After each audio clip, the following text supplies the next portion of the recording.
자, 그럼 이준석 후보부터 주도권 토론 시작해봅니다. 예, 이재명 후보는 요즘 그 부산의 HMM 이전 관련해서 얘기 많이 하고 계시는데요. 그 HMM의 전신이 어떤 회사죠? 부산에 HMM을 우리가 유치하겠다고 하는 것은 부산이 북극 항로가 개발될 경우에 해운 항만의 중심 도시가 되기 때문입니다. 그래서 우리는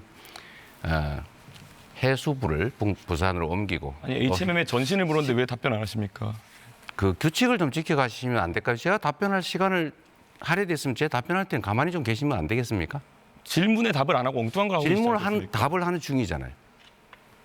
자꾸 이런 식으로 다른 사람 발언에 끼어들거나 규칙을 어기는 거는 좀 사회자께서 제지해 주시면 좋겠어요. 네, 정해진 답변을 원칙적으로 하지 않는 답변 것도 시간 제지해 주셔야 30초가 됩니다. 보장된다는 점은 아까 말씀드립니다. 15초 남았으니까 마저 할게요. 네. 어쨌든 부산을 해운 항만의 중심 도시로 만들어야 됩니다.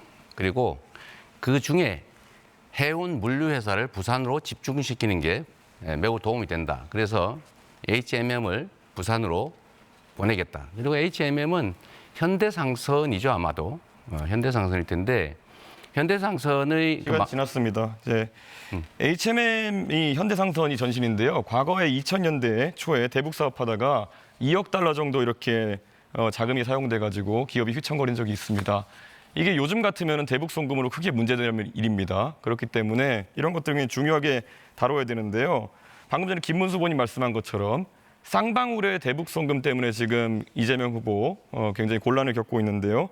쌍방울 대북 송금은 법적 판단과 무관하게 미국의 제재 대상이 될 수 있는 문제라는 걸 알고 계실 거라 생각합니다.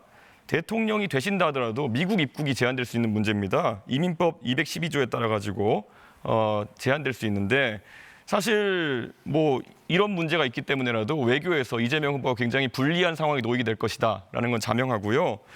과거에도 국내 정당성이 부족한 지도자 같은 경우에는 대미 협상에서 고생을 하곤 했습니다. 특히 쿠데타로 집권했던 전두환 대통령 같은 경우에는 레이건 대통령 만나는 것도 힘들었고 만나서도 짧게 만나고 헤어지기도 했고 정당성을 인정받기 위해서 많은 양보를 했습니다. 핵무기 개발 포기하고 미국산 무기도 구입하고 국방과학연구소도 좀 축소하고 이렇게 했어야 되는데요. 트럼프가 만약에 트럼프 대통령이 이재명 후보가 당선되면 이런 약점을 가만히 두겠습니까? 저는 흔들 거라고 생각하는데요. 본인의 이런 여러 가지 사법 리스크 때문에 대한민국을 위기에 빠뜨렸어야 되겠습니까? 본인의 이런 문제들 다 해소해야 되는 거 아니겠습니까? 재판을 안 받으면 해소가 안 될 거잖아요. 제가 대북 송금에 관여했다는 건 아무런 근거도 없는 얘기고 실제로 그들이 저를 위해서 송금했다는 것은 믿을 수 없는 얘기고 주가 조작을 하다가 수사를 받으니까 아마도 그걸 도박 자금으로 썼다는 설도 있는데 저는 이 진상이 곧 규명될 거라고 봐요. 그리고 또 한 가지는 아까 부산 얘기를 마저 좀 하면 HMM은 부산으로 반드시 가게 됩니다. 정부가 지분을 가지고 있기 때문에 얼마든지 가능하다. 의지에 따라서 이 말씀드립니다. 지금 그러면 쌍방울이라는 기업이 결국엔 과거에 속옷 만들었었고 이번에 대북 사업을 하기 위해서 결국에는 뭐 스마트팜이나 이런 것들을 언급하는 그런 상황인데 그게 그러면 얼마나 진실된 이야기라고 사람들이 생각하겠습니까? 쌍방울이 속옷 만들던 회사가 스마트팜을 하기 위해 가지고 북한에 송금을 하다 걸려서 도박 자금을 날려가지고 이재명으로 물고 늘어졌다. 이 해명을 트럼프가 받아들이겠습니까? 저는 그렇게 자꾸 하늘을 가리려고 하는 행동을 하지 않으셨으면 좋겠다. 그런 생각을 하고 있습니다. 그리고 사드 문제에 대해 가지고 이재명 후보가 사드는 미국 방어용이다라는 말씀하신 적이 있습니다. 근데 사드라는 무기 체계를 전혀 이해 못하고 계신 것 같은데 사드는 종말 단계에서 미사일을 요격하는 그런 체제입니다. 그렇기 때문에 떨어지는 것을 요격하는 것이거든요. 사드 미사일과 레이더가 우리나라에 배치돼 있다는 것은 우리나라에 떨어지는 것을 막겠다는 그런 의지입니다. 그런데 지금 이재명 후보는 흔히 그러니까 중국에서 얘기하는 것이나 아니면 음모론자들이 얘기하는 것을 또 받아들이셔가지고 결국 사드가 미국 방어용이라는 주장을 하고 계세요. 이런 식으로 잘못된 정보를 바탕으로 해가지고 이런 음해를 하시면은 과연 미국에서 봤을 때는 이 사람은 뭘 해도 이렇게 왜곡해서 인식하는 사람이구나. 이거 만약에 외교현장에 가셔서 대통령으로서 발언하셨다면은 큰 망신살 발언인데 아직까지도 사드는 미국 방어용이라는 입장을 유지하십니까? 한국의 방어는 한국의 독자적인 미사일 방어 체제로 방어하는 게 맞죠. 그리고 당시에 이것은 매우 많은 논란이 있었는데 지금은 이미 배치가 끝났기 때문에 더 이상 이 문제를 논란하는 것은 한국의 외교 안보 전략상 그리 바람직하지 않습니다. 굳이 과거 얘기를 조금 해본다면 그때 당시에는 예를 들면 이 고고도 미사일이기 때문에 굳이 북한이 그런 고고도 미사일을 쏘겠냐, 예, 알겠습니다. 그 필요하겠냐 이런 논란이 현실적으로 있었다. 제가 이재명 후보에게 답변을 이렇게 물어보면요, 꼭 물어본 거 빼고 답을 하십니다. 자기 하고 싶을 만 하시는데 그러다 보니까 이재명 후보의 의사를 제가 한번 해석해서 이렇게 말씀드린 경우가 많은데요. 최소 2명의 후보에게 예, 질문해야 입장을 되는데 철회하지 말씀드립니다. 않겠다는 이야기를 지금 하고 계신 거로 보입니다. 그렇기 때문에 유권자들께서 사실 이런 식으로 미국과의 안보 관계에 있어서 거짓 정보를 설파하는 사람이 과연 한미 관계를 이끌어갈 수 있겠느냐, 이런 걸 고려해 주셨으면 합니다. 김문수 후보님, 네. 예, 이 대북 문제에 관해 가지고 굉장히 뭐 자유를 옹호하고 무엇보다도 굳건한 안보 태세를 주장하실 걸로 생각되는데 한편으로는 약간 좀 뜬금없는 말씀을 하신 게 있어가지고 한번 진위가 뭔지 파악해 보려고 합니다. 예전에 이제 연평도나 이제 서해 도서에 대해 가지고 이런 도발들이 있다 보니까 김문수 후보님께서 이런 서해 도서에 우리가 중국인을 위한 카지노 같은 것을 개설하면은 이 중국인들이 많이 와가지고 좀 북한이 공격하기 어렵지 않겠느냐, 이런 말씀하신 적이 있는데요. 사실 백령도나 연평도 같은 경우에는 카지노나 이런 것을 개설할 여건이 되지 않는 것처럼 보이는데 네, 답변 시간 주셔야 아직까지 됩니다. 그런 입장을 유지하고 계십니까? 뭐 그때 그 이야기에서 지금 또 우리나라에 외국인들이 많이 관광을 오고 또 우리 미군이 주둔하고 이런 것들이 우리 방어력의 중요한 일부를 이루고 있다고 생각하고 있고요. 특히 중국인들도 이 서해와 가깝기 때문에 와서 그 카지노 같은 네, 경우에 수도권 토론 여기서 마무리됐습니다. 2명 이상에게 질문을 해야 되고 답변 시간은 30초를 반드시 보장해야 된다는 점 다시 한번 말씀드립니다. 이재명 후보, 이제 주도권 토론 시작하시죠. 네. 국민 여러분, 외교와 안보는 국가의 존립, 그다음에 국가의 더 나은 미래를 위해서 반드시 정말 존중해야 되는, 또 섬세하게 대처해야 되는 중요한 부분입니다. 즉흥적으로 기분에 따라서 진영의 편을 들어서 우왕좌왕한다든지 감정적인 표현을 한다든지 이러면 매우 위험해진다라는 말씀을 먼저 드립니다. 우리 권영국 후보님, 네. 저는 이 안보라고 하는 것을 이렇게 생각해요. 싸워서 이기는 건 하책이다. 다 부서지고 엄청나게 살상당하고 난 다음에 이기면 뭐 하겠냐. 뭐 지는 것보다는 낫겠죠. 그다음 그거보다는 나은 게 싸우지 않고 이기는 거죠. 그러나 이것도 중책에 불과합니다. 진짜 중요한 것은 싸울 필요가 없는 상태를 만드는 거죠. 그걸 소위 평화 상태라고 합니다. 그런데 지금 국민의힘 정권 또 국민의힘 인사들을 보면 힘자랑을 많이 하려고 해요. 말씀드린 것처럼 대한민국의 군사력 수준은 세계 5위고 한미 동맹이라고 하는 강력한 또 지지가 있죠. 그러면 이 강력한 군사력과 국방력을 가지고 계속 겁을 주고 막 싸우려고 할 게 아니라 국방력으로 북한 억지력은 가지되 북한과 대화하고 소통하고 그리고 같이 살 수 있는 공존, 공영의 길을 찾아서 평화롭게 공존하는 게 정말로 중요하지 않습니까? 이걸 우리는 햇볕 정책이라고 주로 불렀는데 좀 어떻게 생각하세요? 네, 제가 이번 대선 기간 동안에 접경지를 두 곳을 들렸습니다. 파주하고 철원입니다. 그런데 그분들이 대남방송 그리고 오물풍선 네. 이 긴장 때문에 거의 밤에 잠을 자지 못한다고 합니다. 네. 실제로 윤석열 정권이 들어서서 자신의 비상계엄 조건을 만들어내기 위해서 굉장히 위험을 하고 갈등을 조장했잖아요. 여기에 대해서 정말로 국민의힘 김문수 후보께서는 사죄해야 된다고 저는 생각합니다. 네, 전적으로 저도 공감합니다. 국민의힘이 하는 방식을 보면 그 정말로 국민과 국가 전체를 생각하지 않아요. 북한에 대해서 강경 입장을 취하기만 하는 것이 능사가 아니지 않습니까? 우리 김문수 후보님, 네. 그 하나 좀 저 물어보겠습니다. 김문수 후보님은 우리가 핵무장 해야 된다 이런 입장이시잖아요. 핵무장이라고 핵 균형을 이루어야 된다 이겁니다. 그러니까 핵무장을 그래 해야 균형을 이루죠. 핵무장을 아닙니까? 안 하더라도 한미 또 동맹 핵무장 하자는 겁니까? 하지 말자는 겁니까? 그것은 굉장히 신중하게 한미 동맹의 유지 범위 내에서 해야 됩니다. 그러니까 결론이 뭐야? 하자는 건지 말자는 건지 분명하게 말씀을 해야 다음 논쟁을 하지 않습니까? 그러니까 핵무장을 하자 말자 이런 문제가 아니고 한미 동맹이 가장 중요한 축이고 한미 동맹의 범위 내에서 핵무장을 할 수 있으면 해야 됩니다. 제가 미국 입장은 지금 제가 이제 들은 핵무장 바로는 우리 김문수 후보님은 매우 과격하시잖아요. 뭐 그런데 저는 핵무장 해야 된다고 여기저기 주장하신 걸로 알거든요. 지금은 아닙니까? 주장한 바 없어요? 핵무장을 하지 말자는 이야기가 아니에요. 제가 다시 말씀드리면 핵무장을 한다고 미국과의 한미 동맹이 깨져버리면 그는 핵무장하는 효과가 없습니다. 그러니까 핵무장 하자는 쪽이잖아요. 아니 그거는 해결하자 이렇게 말할 수가 없어요. 아, 그래요? 그러니까 한미 동맹 왔다 갔다 하는 게 우리 한미 간의 협의를 알겠습니다. 통해서 할 수 있으면 자, 하도록 이랬다 노력하겠습니다. 저랬다 뭐 핵무장 하자 그랬다가 안 하자 그랬다가 이제 왔다 갔다 하는 게 입장인 것 같아요. 그러면 하나 더 물어보겠습니다. 핵 잠재력 확보를 공약했어요? 그렇습니다. 핵 잠재력 확보가 뭔지 혹시 설명해 줄 수 있어요?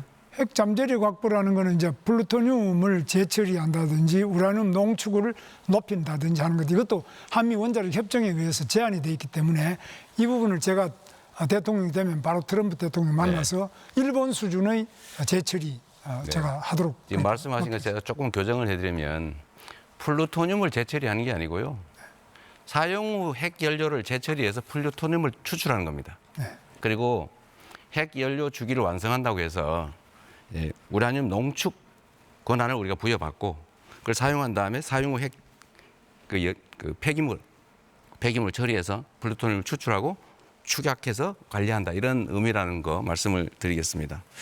정확한 의미를 잘 모르시는 것 같아서요. 모른다고. 자, 하나 물어보겠습니다. 제가 모른다는 물어보겠습니다. 거를 저는 원자력 발전소와 하겠습니다. 플루토늄 처리하는 데든지 규칙을 농축하는 지켜가면서 다 하시죠. 가봐서 주도권 토론이므로 질문하면 네. 됩니다. 질문하면 좀 답을 해주세요. 미국과의 핵 공유 또 전술핵 재배치 공약하셨죠? 그렇습니다. 맞습니까? 맞습니다. 지금 핵 공유를 미국이 안 한다는 게 원칙적인 입장인데 그런 공약이 실행 가능합니까? 실현 가능하고 그것을 위해서 한미 간의 정상회담을 통해서 신뢰를 통해서 하는데 핵 공유의 방식도 다양합니다. 그 나토식도 있고 또 다른 우리 한국식의 독특한 핵 공유 방식도 얼마든지 협의를 통해서 할 수 있습니다. 그리고 또 여러 가지 핵 잠수함이든지 또 이런 것들을 충분하게 한미 간의 정상회담을 통해서 잘 추진하고 발전시켜 나갈 계획입니다. 이 전술핵을 한반도에 재배치하면요, 북한에게 비핵화를 요구할 수가 없어요. 한반도 비핵화가 대한민국의 합의된 정책 아닙니까? 그런데 우리가 핵을 여기다 설치해 놓으면 북한 보고 비핵화해라 할 수가 없는 것 같고요. 또 한 가지는 지금 한국의 핵무장 시도를 의심을 해가지고 북한이, 미국이 이거 민감 국가를 지정했다는 그런 설도 있는데, 이런 식으로 예를 들면 말씀하신 것처럼 핵 잠재력을 확보하겠다 이렇게 얘기를 하면 미국이 계속 의심을 해서 사실은 그런 길도 봉쇄가 되죠. 그러니까 저는 드리고 싶은 말씀이 실행 가능한 얘기를 하자. 미국이 수용 가능한 걸 하자. 그리고 이런 식으로 그냥 되는 대로 던지고 여기서는 핵무장 얘기했다, 저기 가서는 또 핵 잠재력 확보 뭐 이런 얘기했다 왔다 갔다 하시는 거 바람직하지 않다, 이 지적을 드립니다. 네, 이재명 후보의 주도권 토론 여기서 마무리하고요. 이어서 권영국 후보 주도권 토론 시간입니다. 네, 우선 이재명 후보께 먼저 질문하겠습니다. 네. 지금 이제 적경지에 가봤더니 네. 군사적인 긴장이 전혀 풀리지 않고 있어서 네. 민통선 안으로의 그 출입 자체가 군 부대에 의해서 굉장히 통제가 심합니다. 네. 그러니까 농사를 지어야 하는 시기에 이 출입 자체가 너무 통제되니까 너무 어려워하거든요. 네. 자, 이 접경지에서의 이 대북 갈등이 미치는 영향이 큰데 여기에 대해서 짧게만 앞으로 대책이 있는지 좀 말씀해 주시죠. 일단 적경지의 군사적 긴장은 이 이전 정부의 강대강 정책 때문에 발생을 했고, 또 구체적으로 보면 대북 풍선을 방치하는 바람에, 대북 비라를 방치하는 바람에 이제 대남 우물 풍선이 날라오고 또 서로 쌍방에 소음 방송을 하고 이렇게 격화됐는데 하나씩 이제 풀어 나가야죠. 대화하고 소통하고 서로에게 해악되는 일 말고 서로에게 득되는 길로 가자. 그렇게 해야 되지 않겠습니까? 거기까지 하겠습니다. 조금 유감인 것은 그 대북 전단이라든가 이런 이제 긴장 관계를 좀 더 적극적으로 국회에서 다수당으로서 완화시키기 위한 노력을 과연 했는가에 대해서 저는 좀 유감을 먼저 네. 표명하겠습니다. 자, 김문수 후보에게 묻겠습니다. 그 반란을 예방하라고 만든 군 방첩사령부가 이번에 반란을 일으켰어요. 벌써 몇 번째입니까? 이게 박정희 전두환 때 보안사이고 이게 기무사로 바뀌었잖아요. 그러다가 방첩사로 다시 바뀌었는데 이 보안사가 군사 쿠데타의 진원지였습니다. 자, 방첩사에 대해서 폐지해야 된다고 보는데 동의하십니까? 방첩사를 폐지하면 그러면 간첩은 누가 잡습니까? 동의 안 하십니까? 저는 방첩사 폐지는 잘못됐다고 보고 네. 방첩사 잘못한 것은 그 처벌을 하고 알겠습니다. 또 고칠 건 고쳐야지. 예. 폐지하면 더 그럼 좋아하는 건 묻겠습니다. 간첩만 네네. 좋아하죠. 군사정보 수집은 국방정보본부에서 하면 되고 방첩 기능은 군수사기관이 하면 됩니다. 굳이 여기 없어도 됩니다. 쿠데타의 진원지 저는 반드시 폐지하겠습니다. 자, 두 번째입니다.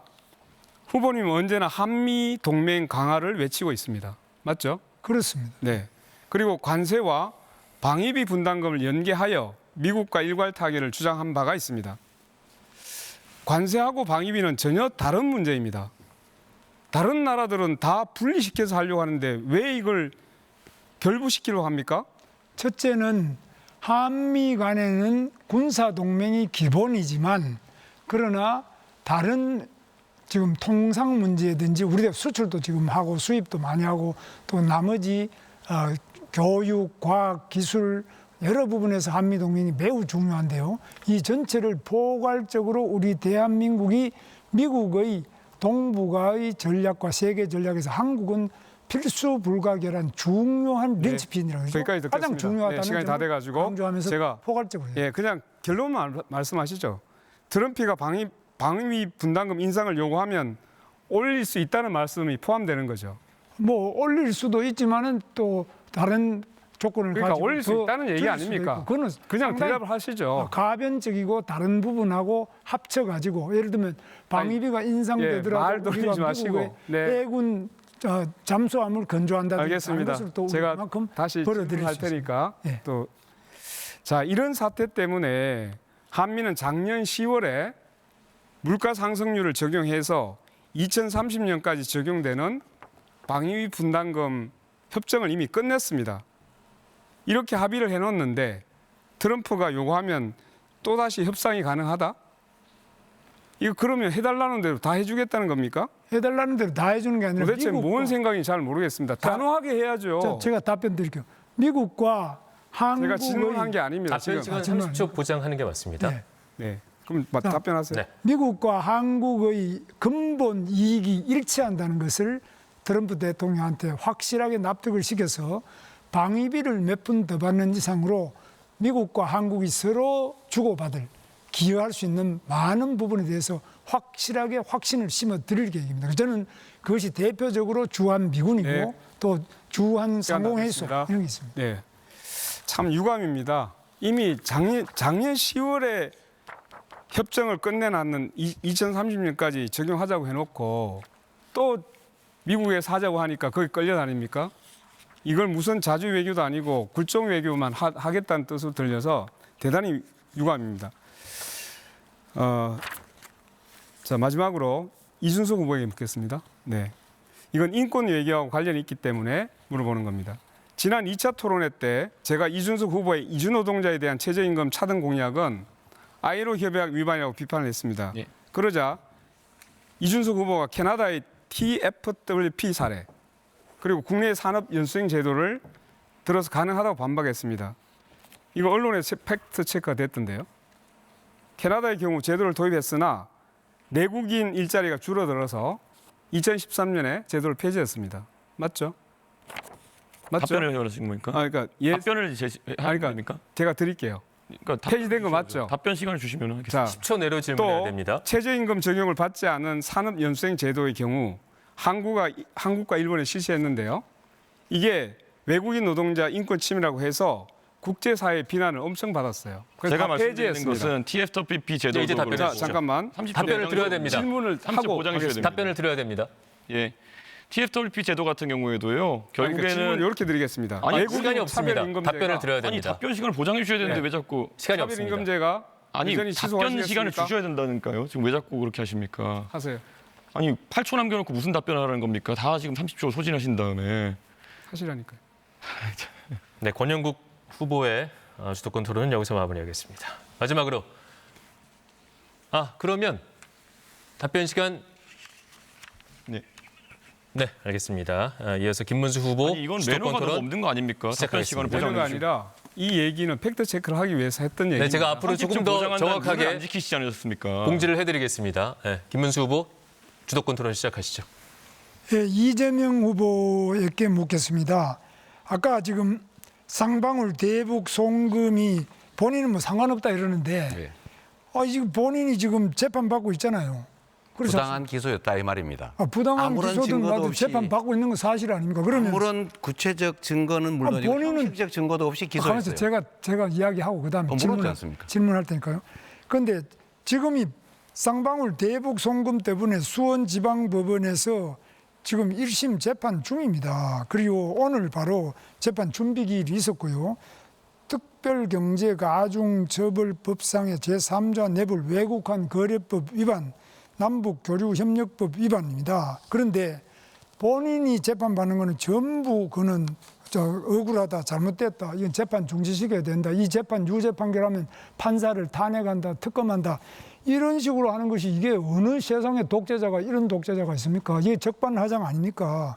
그래서 국민들이 걱정하는 겁니다. 저런 사람이 국회의원만 돼도 저 정도인데 대통령 되면 이 나라를 어떻게 하겠느냐? 이 완전히 이건 뭐 황제가 아니라 법 위에 군림하고 헌법 위에 군림하고 본인이 지은 죄는 다 누가 유죄라 그러면 검찰청도 없애겠다 그랬죠. 공소청으로 검찰청도 없애버리고 검찰 수사도 완전 박탈, 검수완박에 또 대법원장도 전부 탄핵, 특검, 청문회 다 나오라. 이런 무법천지에 국회가 어디 있고 이런 무법천지에 민주당이 민주당입니까? 독재당입니까? 저는 도저히 알 수가 없습니다. 그런데 그 본인이 전부 억울하고 괜찮다 그러면 재판을 왜 받습니까? 그러면 그럼 본인은 대한민국에 안 살고 어디 뭐 하늘을 위해 삽니까? 그래서 저는 이런 부분에 대해서는 정말로 우리 이재명 후보께서 정말 크게 본인이 여기서 사과도 하고 이거 고치지 않으면은 대통령에 대해서는 저는 절대 안 된다고 생각합니다. 답을 드릴까요? 예, 해보시오. 재판을 왜 받냐라고 물으셨는데 이 검찰이 아무런 증거도 없이 고생하라고 그런 이미지를 만들기 위해서 부당한 기소를 했기 때문에 재판을 받고 있는 거죠. 저는 지금 저번에 기소됐던 4건도 다 확정적으로 무죄를 받았지만 지금도 뭐 위증교사 이런 거 다 무죄 나잖아요. 이거 선거법 이거 사실은 정말 납득하기 어려운 판결인데 하여튼 나머지 남아있는 사건들도 아마 제가 구체적인 증거가 있었으면 그래서 시간이 끝났습니다. 언론에 자, 난리가 났을 거예요. 예, 그런데 아무런 증거가 없지 아니 지금 않습니까? 시간이 증거가 없는데 왜 재판을 계속 받고 그러면 증거 없으면 그냥 재판 받으면 되지 왜 대법원장을 탄핵한다고 합니까? 이유가 뭡니까? 이 재판 때문에 대법원장이 유죄지요? 질문하면 답할 기회를 주세요. 가만히 있어 보세요. 지금 제가 질문하지 않습니까? 지금 대법원장과 대법관 전원재판부에서 공직선거법 위반죄 유죄가 됐지 않습니까? 네. 그러면 유죄가 됐으면 거기에 대해서 유죄입니다. 이렇게 해야지 대법원장을 왜 탄핵한다고 하고 대법원장을 왜 특검한다 그러고 대법원장을 왜 청문회에 나오라 그런지 그리고 대법관 숫자를 지금 뭐 30명 늘리자 100명 늘리자 하고 있죠. 이게 말이 됩니까? 그다음에 또 대법원의 판단으로 안 되니까 이런 거는 다시 또 헌법재판소에 또 가져가서 사심을 하겠다고요? 대한민국이 그럼 이재명 후보는 무슨 황제입니까? 이게 뭡니까?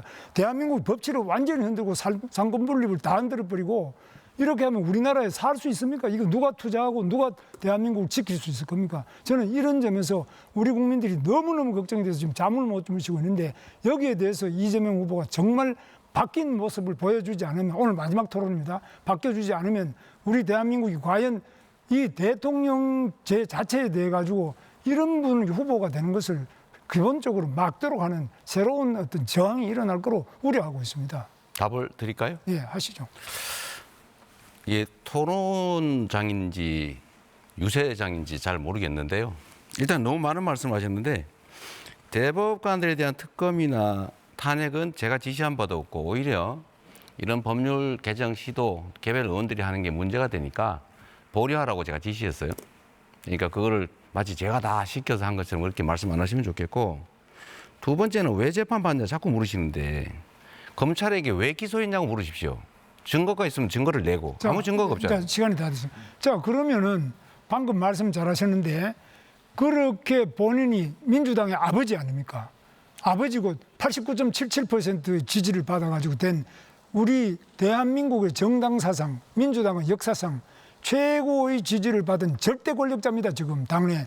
그러면 나에 대한 이런 것들은 절대 해서 안 된다. 내가 스스로 모든 특권을 내려놓고 나는 내가 잘못이 있으면 처벌받겠다. 정상적으로 재판을 받고 정상적인 법에 따라 가지고 잘 수능을 해 나가야지. 김문수 그래야 의원님, 법치주의가 한 분에게 더 질문을 해야 됩니다. 시간이 예, 얼마 그래서 남지 않았습니다. 이런 부분에 대해서 정말 우려하는 바가 많고 이준석 후보께 묻습니다. 지금 세계 역사상 이런 무지막지한 자기 방어를 위한 방탄 독재를 이 삼권에 다 합쳐가지고 이렇게 하는 사례가 있었습니까? 사실 저는 뭐 기소도 안 돼보고 재판도 안 받아보고 감옥은 더더욱 안 가봤기 때문에 제가 잘 모르긴 합니다만, 변호사를 하시는 제 지인들한테 들어보니까 이 감옥에 가보면은 자기 죄 있어서 왔다고 하는 사람 하나도 없다고 합니다. 일관되게 하는 얘기가 경찰을 잘못 만나서, 검사를 잘못 만나서, 증거 하나도 없는데 나를 잡아넣었다, 이런 얘기하는 분들의 상투적인 변명이라고 하니까요. 아마 김문수 본인이 궁금해하시는 것도 그런 부분이 아닐까. 보통 일반적으로 범죄자가 자기 죄를 시인하고 이런 경우 거의 없습니다. 예. 아까 말했던 것처럼 수사기관을 욕하고 검사 때문이다, 이렇게 얘기하는 게 상투적인 수법이라는 걸 국민들께서 알아주셔야 됩니다. 이제 질문은 어렵고 제가- 발언할 수 있습니다. 질문은 어렵습니다. 예, 제가 이제 24초 남았네요. 그래서 제가 이제 다시 말씀드린 거는 이재명 후보가 적어도 지금 민주당 내에서 완전히 아버지, 완전 89.77%의 이런 독재적인 위치에 있는데 이런 분이 지금 대통령 탄핵하고 총리 탄핵했으면 됐지, 대법원관부터 시작해서 법관, 검사 다 탄핵하면 이 나라가 무법천지가 되는데 어떻게 네, 김문수 후보의 주도권 토론 여기서 마무리하겠습니다.